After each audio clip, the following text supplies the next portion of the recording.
বন্ধুরা, আমরা এখন গ্যাসটা রিলিজ করব কিছুটা করে। এবার গ্যাসটা আমরা কম্প্রেসারে ইনপুট করব।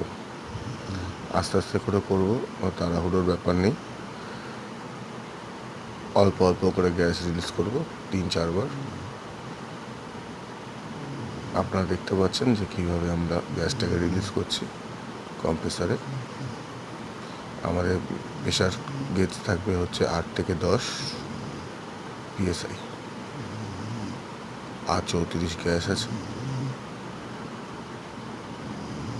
রেফ্রিজারেটরে গ্যাস লিকেজ হয়ে গেছিলো, লিকেজের প্রবলেম ছিল।